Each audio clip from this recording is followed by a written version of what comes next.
In the last couple of weeks, we've looked on with horror at the brutal and oppressive measures that police in Belarus have used to try and suppress those who want free and fair elections. These protests follow what's internationally been called a fraudulent election that President Lukashenko claimed to win with 80% of the vote. Since the elections, a lot has happened in Belarus, and in this video, we'll talk you through the timeline of the last week or so, going through the many events one by one, and from there, looking into the near future at how things might go on and whether, ultimately, President Lukashenko's rule might be ended.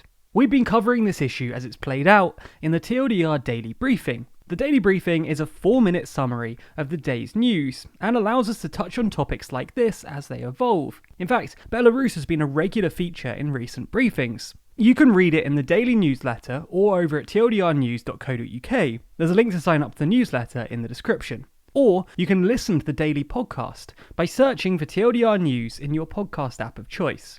In order to understand what's happened since the election on August 9th, we'll firstly run through the government's version of events.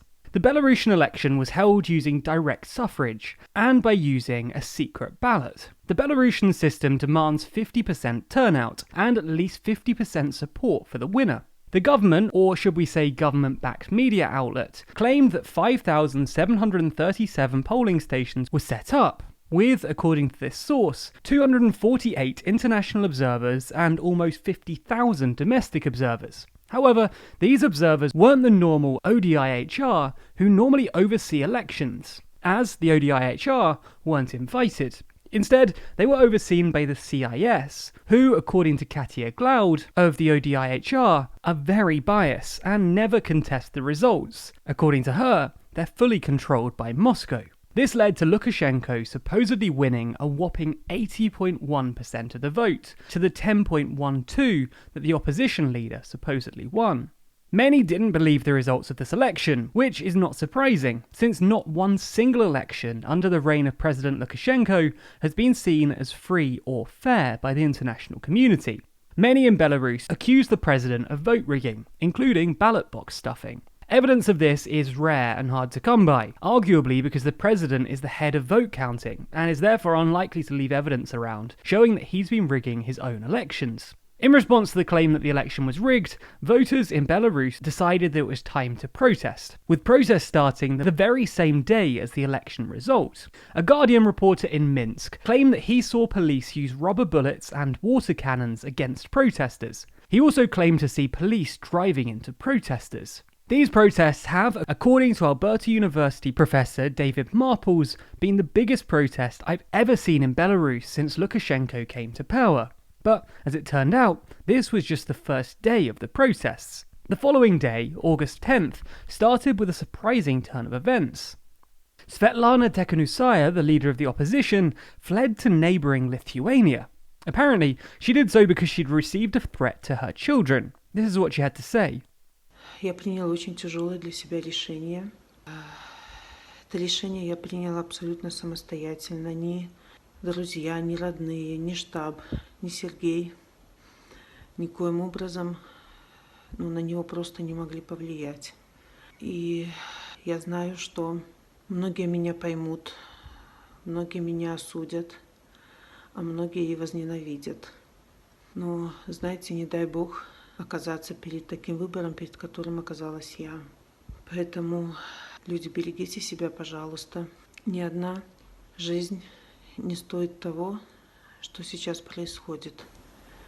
Clearly, Tikhanovskaya seems emotional and pensive, but noticed how she mentioned that she made the decision entirely independently. Earlier, however, while still in the country, she had announced the following. It was a call to supporters to recognize Alexander Lukashenko as the people's choice for president and to clear the streets to avoid bloodshed. Here she seems to endorse Lukashenko's victory and call for the protest to end. However, seeing as she's reading from a paper, the difference in tone and emotion from the previous announcement made later in Lithuania is really quite clear.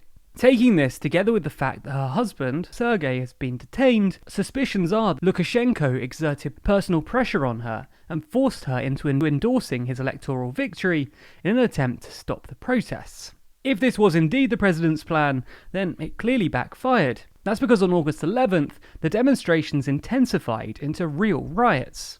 Lukashenko, probably believing that the protesters only represented a loud minority, ordered the police to crack down on the protests ruthlessly. Many were beaten up, picked up and locked away, and mistreated in custody, ultimately leading to a protester dying within police custody. In the capital of Minsk, spontaneous demonstrations were repelled by police forces using tear gas and stun grenades, and fleeing protesters were surrounded and beaten violently. The Belarusian Interior Ministry even confirmed the use of live ammunition against the protesters. The next day, women dressed in white took to the street, protesting peacefully against police brutality. On top of that, the European Union stepped into the fore for the first time, warning the Belarusian government that they would not accept violence against innocent citizens, and that if police brutality were to continue, sanctions would follow. So, on the 13th of August, the protesting expanded. Women wearing white formed what was known as solidarity chains to oppose the way in which police were responding to the protests. This was also the day when police began to get behind the protesters. Videos began to emerge of police officers removing their uniforms and literally binning them to show their support for protesters. While the protesting expanded, the government appeared to begin to understand the scale of violence and upset across Belarus. The Belarusian Interior Minister even apologised to some who were injured by the police. We say some because his apology was quite restrictive. On the following day, the 14th of August, it appeared that the reconciliations of the previous day were legitimate, as the government went even further. That's because there were large groups of detainees who were released, seemingly in a peace offering from the government. However, things were not as they originally seemed. Those being released appeared to be covered in bruises, apparently showing systematic torture they received while in prison. This was evidence that backed up the claim that surfaced in previous days that detainees were being beaten. One man told the BBC, "They beat people furiously, with impunity, and they arrest anyone. We were forced to stand in the yard all night. We could hear women being beaten. I don't understand such cruelty." The government probably wanted to show that they were being reasonable to the Belarusian people, but this is far from what happened. The release of the prisoners showed just the extent of the brutality that Lukashenko's regime was using against its own people. On the 15th of August, Russia weighed in on the issue, saying these problems should not be exploited by destructive forces seeking to harm the mutually beneficial cooperation between the two countries. It's clear that Russia was taking the side of Lukashenko's government, claiming that the protests threatened not just Belarus, but also the union between Belarus and Russia. This argument about the union between Belarus and Russia happened at a similar time as the European Union was being heavily critical of the Belarusian response to the protests, and was even discussing placing sanctions on Belarus. It therefore seemed as if two blocs were emerging, those who backed President Lukashenko and those who opposed him. The 16th of August marked the day of the March of Freedom in Minsk. Various news sources reported the anti-government demonstrators to number several hundreds of thousands, while Lukashenko was also holding a pro-government rally at the same time. And this assembly was totally eclipsed by the masses of people demonstrating once more against the president.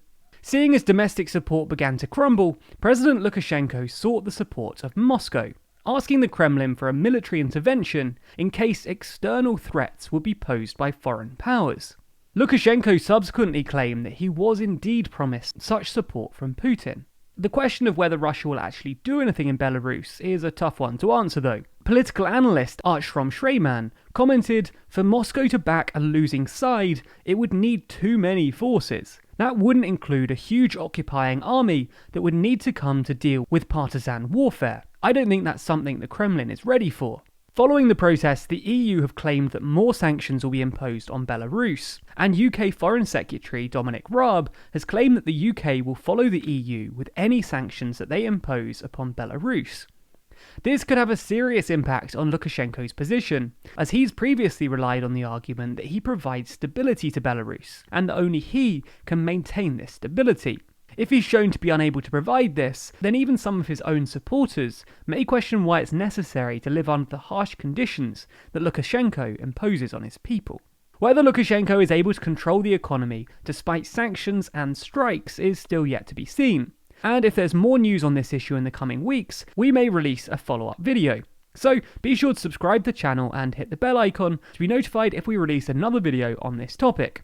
Also, be sure to subscribe to the Daily Briefing newsletter or subscribe to the podcast in your podcast app to be updated on stories like this as they play out daily.